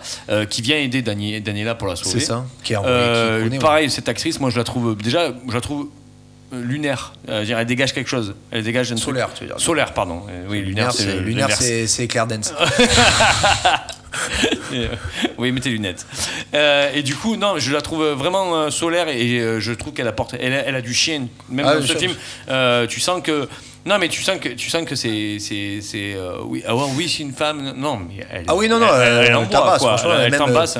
Mais c'est surtout ce qui est trop bien. On voit qu'elle a dû pousser de la fonte parce que elle est quand même carrée, assez carrée, très athlétique, tu vois. Et du coup, moi j'ai vraiment aimé, et j'ai beaucoup aimé la fin aussi, le fight de très bien. Et tout. Le fight de fin. Et les fights, moi je les trouve vraiment très très beaux visuellement. Après, c'est un peu. On est quand même parti, les courses poursuites c'est fini quoi. Là on est dans l'avion, l'autre il arrive, fait rentrer l'avion, c'est du Fast and Furious quoi. Mais tiens envie de le faire. Et on retrouve un vieux Schwarzy, mais qui est très bon. Une femme. Alors voilà. On va pas parler de l'évolution du T800 dans ce film, qui boit des bières en regardant le match de foot. C'est pour moi c'est le gros point noir de ce film-là. C'est ce que je disais, c'est la transition. Oui, parce que c'est la transition qui a amené. Alors, moi je trouve le concept super bon, et j'ai comme on parlait avec Luca et tout, le fait du Lucho, le cyberpunk et tout. Enfin pour moi celui-là, on est sur une Grace qui est bourrée de chrome en fait. Elle est pleine d'implants cybernétiques, c'est génial. Bon après elle doit se shooter toutes les 30 secondes pour éviter la cyberpsychose mais j'ai trouvé ça le concept est trop bon. On sort du robot et en fait on a un humain qui se met au pied d'égalité du Attention, ça va Faut couper. vite appuyer sur un truc. Et appuyez vite. C'est Skynet. Merci Lucas. Regardez ce qu'il fait. Regardez ce qu'il fait. C'est la télé. C'est qu'en fait, c'est ça que j'ai trouvé trop bon. C'est en fait le concept de mettre l'humain sur le pied d'égalité du Terminator pour défendre, et en plus surtout qu'elle bastonne quoi. À chaque fois qu'elle lui met, elle tape et tout, elle fait mal. Je sens qu'elle est là quoi. Et le Terminator ennemi. Le concept est trop bon en fait. Quand ils se séparent, il y en a un ça devient un T1000 en fait, et l'autre ça reste un T800 un peu plus athlétique hein, parce qu'ils s'envoient des espèces de jump et tout dans le film. Mais donc Schwarzy, c'est le point noir, c'est il est marié. C'est cette transition en fait où il arrive et il dit je trouve que c'est assez maladroit. Alors il y a quelques trucs où elle dit, Linda Hamilton lui dit, Sarah Connor lui dit ta femme ne s'aperçoit pas que tu fais 200 kilos. Oui, voilà, il y a plein de trucs comme ça, mais c'est pareil. Enfin, après, ça reste des trucs que c'est pas logique, mais de toute façon, tu parles de voyage dans le temps déjà de base de robots qui viennent dans le passé, donc déjà ça existe. Oui, on n'est pas sur quelque chose. Non, mais ce qui est bien, c'est que effectivement, il a fini sa mission et donc du coup, il est là, il peut pas retourner dans le passé et il est là. Mais ça, c'est super bon. Mais moi, tu vois, sur un truc comme ça, il explique, je crois que c'est dans le 2. Il explique qu'en fait, il peut se mettre en veille presque. Ouais. Tu vois ? Et je comprends pas pourquoi. Non, bien sûr, je regardais Lucas. Il y a un T1000 qui arrive, c'est pour ça. C'est vrai. Et je comprends pas en fait pourquoi. En fait, c'est super mal amené. J'aurais plus préféré, tu vois, qu'il y ait. Admettons, quand elle arrive, Grace, qu'elle dise bon, en fait, il y a quelqu'un qui peut nous aider. Tiens, on va le chercher, le gars, dans un placard s'il faut, tu vois, qui s'est éteint. En fait, tu vois. Une boîte à jouer. Là, la mener, tu vois, de dire ah ouais, bon, en fait, j'adore les Green Bay Packers. Ça, non, il est au Texas. Donc, je sais pas quelle équipe il y a au Texas en football. Il arrive et tout. Alors, la présentation des armes, ouais, alors ça, c'est pour défendre ma famille. Bon, on est au Texas et tout. Fait. C'est comme tu sais, il est assis sur le canapé, il boit des bières, la gonze ça fait 30 ans qu'il est avec elle, il l'a même pas touché une seule fois parce que ok, t'as développé une conscience, mais je pense que le désir charnel tu connais pas. Et je pense je suis pas sûr. Je pense qu'elle a pas que toi dans sa vie. Elle est très gentille, et c'est juste ça qui est très maladroit. J'aurais préféré un truc beaucoup plus froid où on va le chercher en mode, et un peu dans le film à un moment donné elle cherche un IEM pour descendre le dernier Terminator. Et elle fait tiens, je connais lui. D'un coup il y a un mec qui arrive équipé de l'armée américaine avec une valise, alors que Sarah Connor elle est censée être recherchée par tout le monde. Donc un peu le même terme, limite on a un frigo et il y a un mec dedans qui va vous aider, et on sortait le Terminator du congèle quoi, tu vois. C'est ça qui est un peu mal amené. Merci John. Merci pour toutes ces précisions. Merci messieurs pour cette troisième partie. Bon Guigui, toi c'est vrai que tu t'es arrêté au 3, mais bon, t'as assez souffert. Non, j'avais vu j'avais vu quand même quelques passages quoi, mais bon. Voilà. Et troisième partie, on va faire un quiz sur les robots dans les films, l'IA dans les films en général, ce qui n'a pas forcément à voir avec Terminator. Il peut avoir des questions sur Terminator. Donc on fait une petite pause et on est de retour pour la troisième partie, et peut-être la plus importante pour vous, messieurs. Ce sera mon dernier mot, Jean-Pierre. Non. Oh putain. J'ai mal à la tête. On va partir sur le quiz. Wouh. Sur le quiz, donc Pado est le détendeur de tout pleine victoire. Le détendeur. Le détendeur. Parce qu'il fait de la plongée. Il détend la plongée. Il fait la plongée, ouais. Détenteur, pardon. Détenteur basse pression. du plus grand nombre de victoires à ce quiz. Ouais. Donc, du coup, à vous de. Bon, il n'est pas là, profitez-en pour prendre un peu d'avance. On l'embrasse d'ailleurs, Pado. Là où tu nous regardes. Première, alors évidemment vous répondez, celui qui prend la main, si la réponse est fausse, il passe à l'autre. Jouez chez vous aussi. Premier indice en bas, chez vous. On embrasse les tom-toms. Question 1. Quel est l'alliage du T1000? Polyalliage. Ouais. Bravo, ça sera John le premier point. Du ton métal premier liquide. Point sur la première question. Ça fait quoi? Ça fait quoi? Appelez ma mère de suite. C'est trop beau. Je note, à l'ancienne, oui, on a encore des petits gardés. Pas le budget, ok? On aura bientôt la meuf qui fait ça, là. Donc, premier point pour John. Deuxième question. Quel est le prénom du robot accusé de meurtre dans iRobot? Ah, putain. Aucune idée. Putain. Vous l'avez tous, c'est sûr. Je vais vous le dire. Non, c'est pas Johnny quelque chose? Non, mais on n'est pas loin. Ah, putain. C'est un prénom, juste le prénom. Bobby. Bon, On n'est pas loin, ça sonne à peu près pareil, mais donc, du coup tu as pris la main, tu n'as pas le droit de répondre. Il reste que Seb. Et ouais. Il y a que Seb qui peut répondre. Et après, allez Seb, vas-y, lance-toi. Je sais plus. Lance-toi. Je sais plus. Ça s'il répond pas, je Albert, donne la réponse. comme ça. Non. Non, mais c'est avec. Attends. Non, mais vous avez plus le droit là, c'est fini. Bah, ah, d'accord, ok, je croyais qu'on pouvait faire un tour. Ah, c'est vraiment sinon. Allez, vas-y. C'est Sony. Ouais, putain. Exactement, pas de point sur cette deuxième question. Je savais qu'il y avait Ni. Ouais. Oni. Ouais, moi aussi, j'étais presque. Albert. T'aurais pu me donner un demi-point quand même. Je suis le plus proche. Non, il a dit Bobby aussi. Il y a eu Greg. Ouais, c'est vrai, putain. Troisième question. Qui a réalisé le film Chappie avec Hugh Jackman? C'est pas Spielberg? Non. Donc tu ne réponds pas. C'est pas Spielberg qui fait Chappie? Oui, Chappie. Ou avec un mulet magnifique de Hugh Jackman.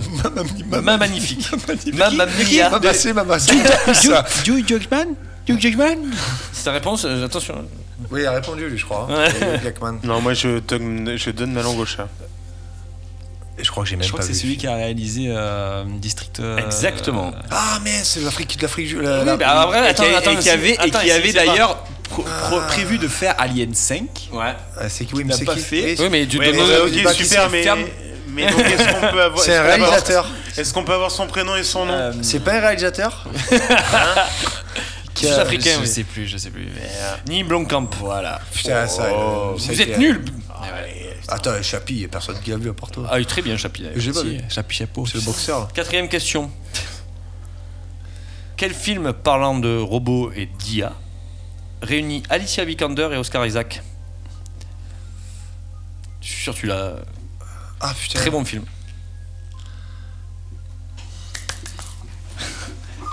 Bouge pas trop, ça. Attends, Oscar Isaac. Oui, Oscar Isaac. C'est lequel, celui qui joue dans Drive? Podamon. Ex Machina. Bravo. Ah, très bon. Il est fort. Il est fort, hein. Ex Machina, bravo. Très très bon film d'ailleurs, je vous le conseille si vous ne l'avez pas vu. Si vous voulez baiser des robots, ouais, ça c'est plus. On va partir loin dans les étoiles. Ah. Comment s'appelle le robot bourré d'humour dans Interstellar? Lequel? Il y en a deux. C'est pour ça que je dis bourré d'humour. Tu vois, tu me baisses pas. Tu me baisses pas. C'est le frigo noir là. Ouais. Ah ben. Il y en a deux, c'est vrai. Le deuxième s'appelle Case.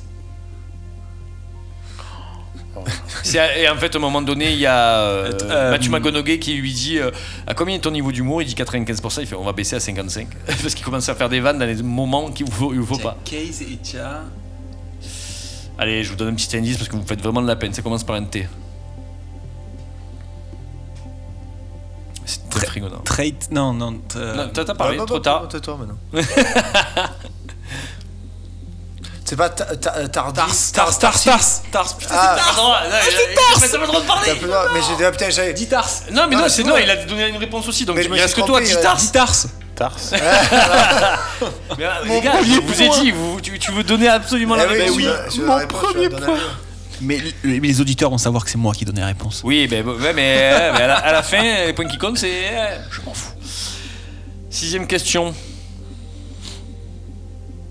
Comment s'appelle le film sur le robot boxeur avec Hugh Jackman? Chappie? Mais non, c'est pas Chappie. Non, c'est pas Chappie. Chappie, c'est pas sur le robot boxeur. Tu as déjà parlé. Bah, c'est pas Chappie. Non. Il n'y a pas Hugh Jackman d'ailleurs dans Chappie. Oui. Romain s'est trompé. Non, il y a Hugh Jackman. Ah, mais c'est pour ça que tu m'as trompé. Non, il y a Hugh Jackman dans Chappie, il va pas me baiser. C'est boxeur, Chappie? Oui, il est dans Chappie, avec une coupe mulet dégueulasse. Mais c'est dans Chappie qu'il a la coupe mulet. C'est dans le film que tu es en train de dire. Non, Wolverine. Pas du tout. Wolverine. Non. Pas du tout. Le mec. C'est à toi, il reste que toi, Seb. Parce qu'on a répondu tous les deux. Non. Pas du tout. Mais c'est Chappie, c'est le boxeur? Non. Oh là, merde, c'est fou quand même. Je sais plus. Will Steele. Ouais, il était nul. What? Will Steele. Ok. C'est bon, personne du coup. Non. Oh, simple. Celle-là, ça va être rapidité, les gars. Qui crée Ultron, le robot machiavélique du deuxième film Avengers? Tony Stark. Exactement. Je savais que ça allait aller vite. Septième question, du coup. Bon, donc ça fait 2 pour Seb, 1 pour John et 1 pour Guigui. Sur cette question. Autant vous dire que, on n'est pas sur un gros niveau. Ah, bah, c'est dur les questions, mec. Bon, simple, ça va aller vite là aussi. Même pour toi, Guigui. Quel robot de Disney trie des ordures sur Wall-E. une planète Je l'attendais. Il est tellement heureux. Je l'attendais. Alors désolé, mais Wall-E pour moi c'est un chef-d'œuvre. Ah non, c'est un chef-d'œuvre. Chef-d'œuvre. Si vous n'avez pas vu Wall-E, plus dur celle-là. Plus dur celle-là. Mais bon, bravo, tu marques ton deuxième point. Pour l'instant, c'est John le dernier. Ah ça va, il y a un point d'avance. Quel acteur français joue un homme riche mystérieux dans la saison 3 de la série Westworld? Attends, quel acteur? Oui, français. Tu veux que je répète la question? Non, mais c'est Répétez la question. Après, Christophe Lambert. Non. Juste pour faire le rire qu'il voulait faire ça. C'est Vieux ou jeune? Il a réfléchi sur Westworld. C'est une série qui vient de quel pays? Les États-Unis d'Amérique. Voilà. Quel acteur français joue souvent là-bas? C'est ça qu'il faut trouver. Depardieu. Toi, t'as arrête. Jean Dujardin? Non. Saison 3 qui est sortie en 2019. J'allais envoyer un Cassel, mais je suis pas sûr. C'est ton dernier mot? Ouais, je pensais Vincent Cassel. Ouf, je l'ai envoyé celui-là, mais en mode YOLO. Mais... De toute façon, t'as pas trop le choix. Hein. T'as Omar Sy, Jean Dujardin et Vincent Cassel. Bah, Jean Dujardin, c'est pas. Enfin, bref. Oui. Ça va aller très vite et je pense qu'il y en a un là à ma droite, il va répondre à une vitesse et se tromper en plus. En quelle année sort le premier film Robocop? 119? Faux. Allez, tu vois, j'ai pré-shot. C'est. Bah, tu as plus le droit de répondre. Je sais. Attends. Je vous donne la sortie du 2 si vous voulez. Donne-moi le 2. 92. C'est pas. Moi je dirais 86. Faux. C'est Lee-Man. Je crois qu'il sort à 21. Je dis pas de conneries, je crois qu'il est sorti à 21. Bah donne une date, je veux une date. Putain, j'ai plus. C'est pas 80. C'est 83. C'est 83 ou 84. Mais une des deux. Allez. 83. Arrête toi. Ta gueule, Seb. Putain, en plus, je me souviens de l'affiche et c'est marqué dessus. C'est pour prendre les devants là. Je crois que c'est 4. 84 c'est 87. C'est 7 87 ouais. Putain, tu vois. Putain, j'ai 86. 87 Eh oui, mais c'est le même. Bah non, c'est pas ça du coup. C'est le même que Terminator 1, alors du coup il sort quasiment. Attends dans le micro s'il te plaît. Il sort en même temps que Terminator 1. Non, 84. Là, il a appris alors. Oui, il a appris. On est nuls. C'est pour ça que je savais pas si c'est avant ou après. Les chroniqueurs, ils sont nuls. Oui, Paul Verhoeven. après. Bah, toi, c'est 19, gros. Bah oui, on est nuls, écoute. Non, mais j'ai inversé. Je pensais que c'était Terminator 1 87 et Robocop 84. Plus simple. C'est notre génération en plus. Comment s'appelle la planète des Transformers? Oh putain. Bon, bah moi, je vais pas répondre parce que j'en ai vu. Il y a les dessins animés, les films. J'en ai vu aucun des Transformers. Bravo. Mais qu'est-ce que t'as vu toi par Prime. Prime Vidéo. Non. Prime. Te fatigue pas, c'est faux ce que tu vas dire. Toi, tu sais, est-ce que Lucas sait? Merci. Lucas Film. Parce que Lucas Film.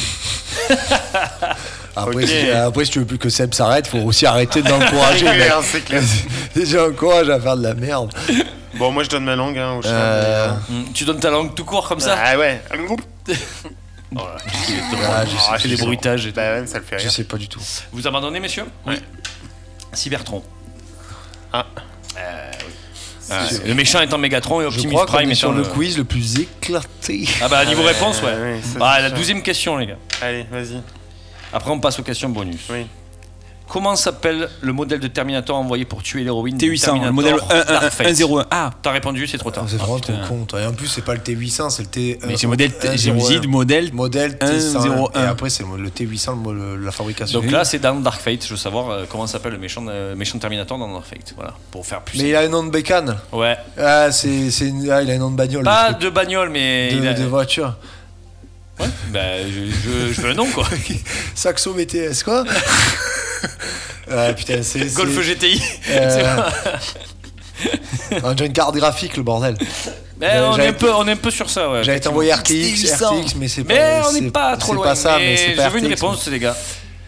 Non, trop tard, tu as dit RTX. Non, j'ai dit j'allais t'envoyer RTX, mais c'est pas ça. Du coup non, il était au conditionnel. Putain, hier je l'ai écouté, je dis c'est quoi ce nom? On dirait une bagnole. Donne-moi il me faut une réponse. Ouais. Toi aussi. Carpix. Ouais, d'accord. Merci. Magikarp. Qui en est super tôt d'ailleurs. Hein. J'ai même pas compris. TRX, c'est pour muscler le dos. En commentaire, si quelqu'un peut nous aiguiller sur les vannes de Sébastien. On ne comprend pas toutes. S'il y a quelqu'un comme lui sur Terre qui puisse le rencontrer. Habiter avec lui. Vivre, tout simplement. RCI, c'est un truc que je sais pas. Donne-moi une réponse, il me faut une réponse. Je sais pas, je vais dire RTX, comme ça ressemble. RKI RTX. C'est RF9. Oh, rien à voir. Je savais qu'il y avait R, mais j'ai vu. Donc, on va passer au qui suis-je. Et là, attention, je vous rappelle que question 1, indice 1, 3 points, indice 2, 2 points, indice 3, 1 point. Et sachez que si vous donnez pareil, vous êtes éliminé, mais par indice. Voilà, vous sautez par indice. À chaque fois, on revient. Oui, on revient à chaque fois. Voilà, ça reset après. Allez, vas-y. Allez, on cherche un film. Je suis un film où Idris Elba est un héros de guerre. Toujours dans le même thème de robots et de l'IA, les gars. Si vous avez c'est pas la tour noire. Non. Bastille Day. Non. Robot IA, Bastille Day. Ah, Robot.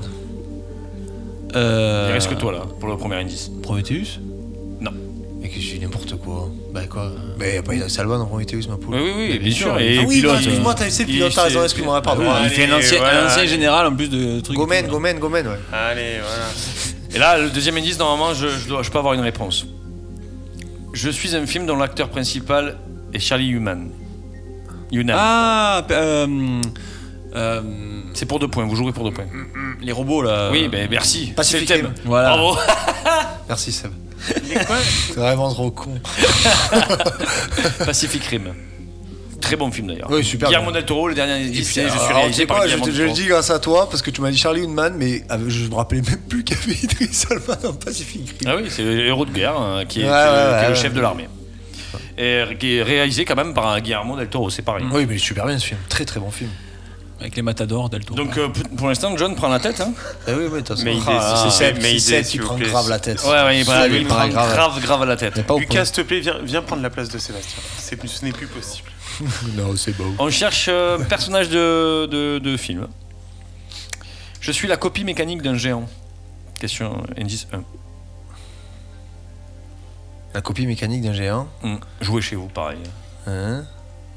Mecarmageddon. Non. De toute façon, on peut tenter tout ça. Oui, voilà. J'allais dire la copie Mechagodzilla. La copie. C'est fou quand même. Mais on s'en fout. C'est fou de faire ça quand même. C'est fou de faire ça. C'est fou de faire des actions pareilles. Mais t'as quel âge? Mets-moi les points, moi, ça fait 3, il y en a là. Voilà, merci. Bah, c'est bon, je peux arrêter de jouer. Ça, je te donne les prochaines réponses, promis. Mais je vais donner à Guillaume. Allez, après, c'était je suis l'ennemi de ce géant et j'ai ordre de tuer un géant aussi. Bon, allez, vas-y. Voilà. Non, mais il n'y a pas de allez, vas-y, déjà, je fais ce que je veux. Et puis, c'est toi qui fais une connerie. Oui, si t'as perdu, t'as perdu, me rends pas. On cherche un film. Je suis sorti en 99. Pardon. Alors là. La menace fantôme. Bah attends, je signale qu'il y a une émission Pado. Matrix. Je donne la date de sortie du film. Matrix. C'est ça. Moi j'ai dit la menace fantôme. Moi. Non. C'est juste ça. Non et non. La question, je suis sorti en 99. Film IA. IA robot. Pas que robot, ça peut être que IA. Hein. Matrix. Mais t'as déjà répondu. Matrix 2. Matrix Reloaded. 99, IA robot. iRobot, c'est après. Ah oui. Ouais, c'est iRobot, c'est 2005, 2006, ouais. 2006, 2007. Intelligence artificielle. Bah allez, vas-y. Donne un truc. Non, c'est pas ça. Non. Je sais pas. Deuxième indice. Je raconte une amitié improbable. Bienvenue à Gataka. Non. T'as fait que sortir lui à chaque fois. Je raconte une amitié improbable se passant dans les années 50. Une amitié improbable dans les années 50. IA robot, années 50.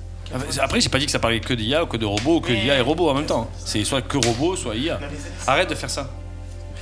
Tiens, Seb, arrête, fais le carnage. Un enfant. Oh, pauvre.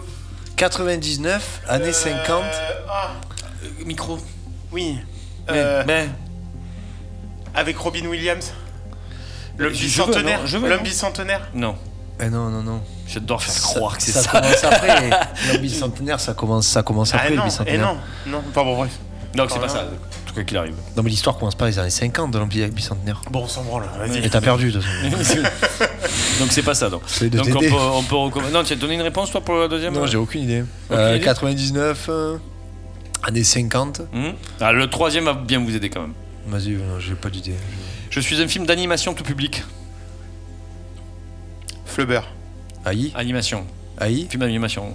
Flubber. Non, je t'écoute, vas-y. Seb, dis-moi, est-ce qu'il y a un film d'animation? Le géant de fer. Bravo. C'est le géant de fer? Ouais, c'est ça. C'est ça. Tu le savais déjà avant? Non. Non, il vient de savoir là. Non, c'est les films d'animation qui t'a aidé. Il reste quoi, une question là? C'est bon, il reste plus de questions. Quoi? Voilà. Allez, ça dégage. Avec toutes les questions que j'ai répondues que j'ai pas gagné de points. Oui, mais en même temps. C'est moi qui les ai gagnés, je t'en remercie. Parce que t'es mon copain. Tu sais bravo, John, pour ta première. Nous finissons avec un John à 6 points. Non, 7 points, pardon. 4 plus 3, 7. 7, toi, Seb, 3. Alors que 3, ça fait 27. C'est con, Seb, tu aurais pu avoir beaucoup plus de points. Mais tu es seulement trop bête. 2 points. Donc, voilà, bravo, John. Bravo, John. Tu as gagné une reconnaissance éternelle. Je reviendrai. I'll be back. Avant de terminer cette émission, je voulais savoir si vous avez quelque chose à recommander avec le thème abordé du jour à nos spectateurs et nos auditeurs. Pardon. Voilà.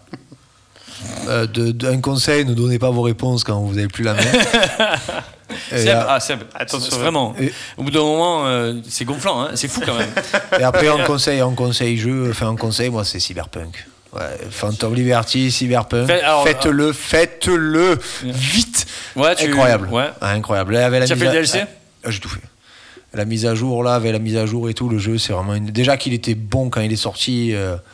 Scénaristiquement parlant, c'était une balle. Enfin, quand il est sorti, bon, pas pour non, mais le scénario n'a pas changé. Oui. Le scénario était très bon, l'idée de base était très bonne et surtout on mélange tout, cybernétique, robot, il y a tout qui se mélange, ça c'est le top. Et vraiment là avec les patchs et tout et Phantom Liberty, c'est grosse pépite quoi. Ah, d'accord, donc tu conseillerais Cyberpunk et du coup le DLC qui va. Ah ouais, on enfonce des portes ouvertes facile, mais franchement, grosse patate quoi. Seb? Métropolis de Fritz Lang, 1927. Tu l'as vu toi? Oui. Alors, dur à regarder ou pas? Parce que 1927 quand même. Non, si tu te mets vraiment dans le mood, c'est les bases des androïdes. Ouais. Et c'est vraiment... C'est costaud. Ouais. D'accord. Voilà. Donc Métropolis. Métropolis. Tu peux le trouver où? Là, ça va être compliqué. J'allais te dire chez ta mère. Peut-être, je sais pas, peut-être qu'elle a un DVD, hein, je sais pas. De partout. Sur toutes les plateformes téléchargeables, streaming autorisé, moyennant 9,99€. Je pense qu'on peut le trouver. C'est même pas sûr. C'est même pas sûr. Si. Oui. Bon, sur Amazon, je pense que tu peux le trouver. Tu trouves des Citizen Kane sur Amazon Prime, donc ouais, peut-être. Mais oui. Bon, d'accord, Métropolis 2. Fritz Lang, 1927. Fritz, 1927. Les prémices. J'ai fait quelque chose de gentil. Guigui? Bah non, mais dans les mêmes. Mon amour et la bienveillance. N'achetez pas dans le 7ème. Non, mais avoir. mon petit conseil. Parce que l'étoile, ce moment, c'est n'importe quoi. Hein. Marchand de sommeil. Voilà. Non, mais à voir et à revoir. Tu as fait une question dessus, Wall-E, et j'en ai parlé tout à l'heure. Et c'est vrai qu'en fait, maintenant, ça me revient. Et moi, je l'ai beaucoup apprécié. L'homme bicentenaire avec Robin super film. Ouais. Ah oui, très beau film. Si tu vraiment prépare les mouchoirs. Ouais. Mais vraiment, comme beaucoup de films de Romain Williams. Mais bon, comme Terminator ou Terminator 1, 40 ans auparavant, et aujourd'hui, on voit de plus en plus des intelligences artificielles arriver. L'homme bicentenaire, je pense, est un film d'anticipation. D'accord. Sur certaines choses. Complet, ouais, c'est clair. Donc c'est tout pour moi. Ouais, ça, on peut plus rien dire. Mais voilà, l'homme bicentenaire et Wall-E aussi, quand même. Un peu dans le concept écologique, à dire qu'il faut faire attention à pas trop laisser de déchets parce que sinon la Terre va exploser. D'accord, c'est joliment bien dit, je pense que les gens t'écouteront. Et bravo messieurs, merci Zébu. Alors, l'enfant, mais bon, qu'est-ce que je te dis? Qu'est-ce que tu fais la gueule? Tu reviendras à la prochaine émission, c'est pas grave. Merci, moi aussi. Et bravo à toi, merci Romain. Merci à toi. Merci à vous, je ne suis rien sans vous. Merci. Et sans Lucas. Surtout. On n'est rien sans Merci Lucas. Et merci Lucas.